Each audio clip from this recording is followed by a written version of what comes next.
Welcome back to another video, everyone. I'm going to be jumping in and out of this video talking about what we were doing, how we were making things work. We had a Fendt 824 hooked to a 10-foot Agrotrend snowblower. We were running front 3-point hitch, front PTO, and we had that reversing gearbox. I'm going to pop in and out. We were breaking shear bolts. We were doing some adjustments, so I'll be explaining that from here. And enjoy the video. Thanks for watching.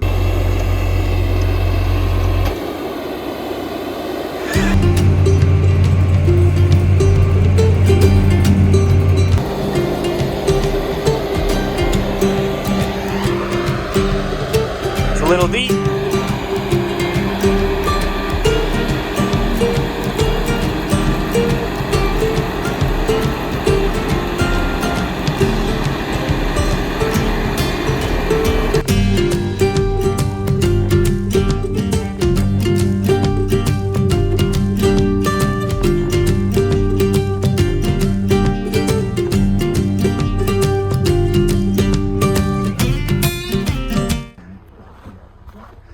Check this thing out.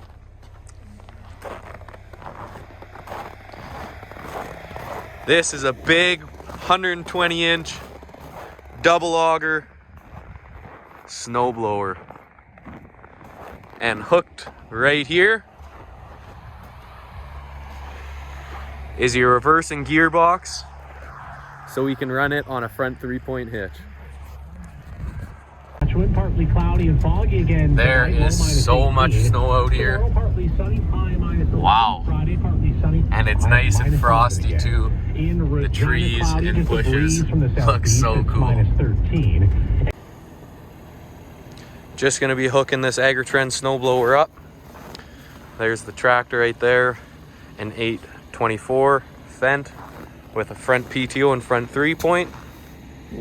So here it is.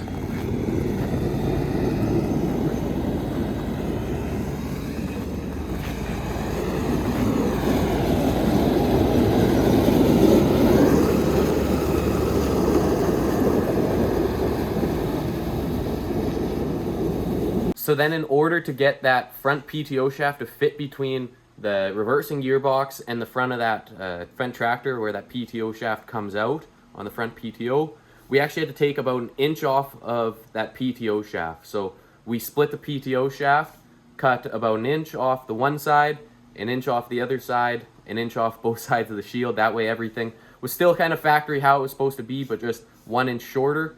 Put it back together and it fit perfectly between that front of the snowblower and the front of the PTO on that tractor.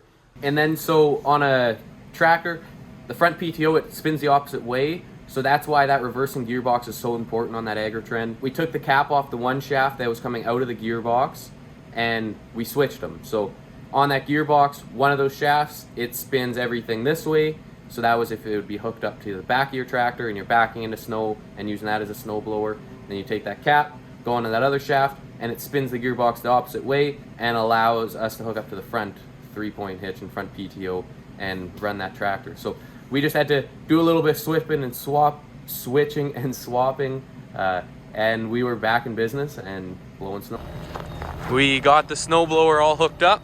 We're just figuring out which hydraulics are which and adjusting them in the monitors.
I pulled it up.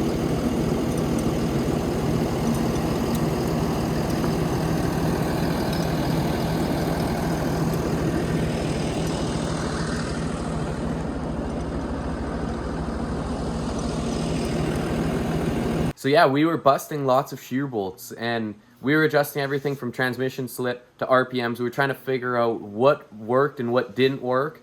And it wasn't until after the fact we were looking at pictures, looking at these videos, and we kind of came to the conclusion that PTO shaft was at such a steep angle, it almost looked to be at a 45-degree angle.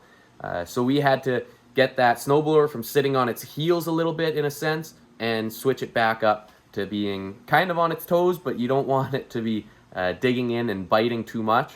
So we adjusted that top link, or he adjusted that top link.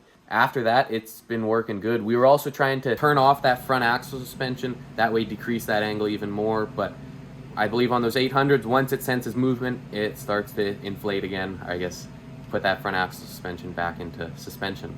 But he's been working and using it, and it's been working well.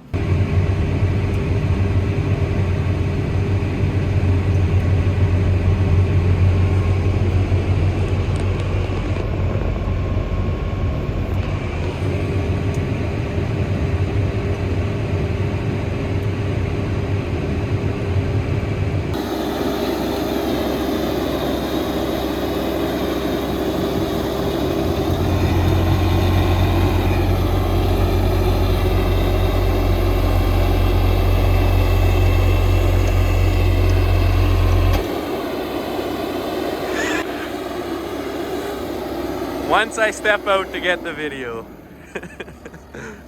shear pin goes.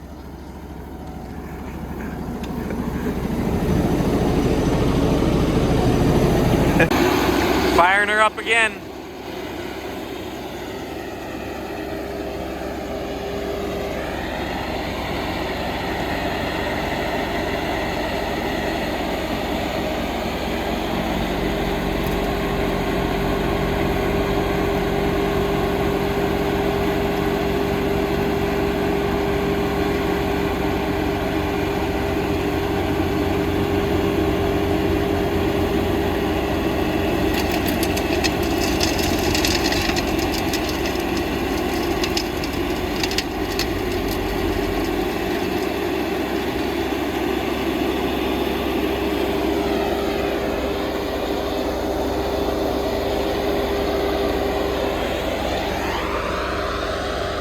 It's a little deep.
Yeah.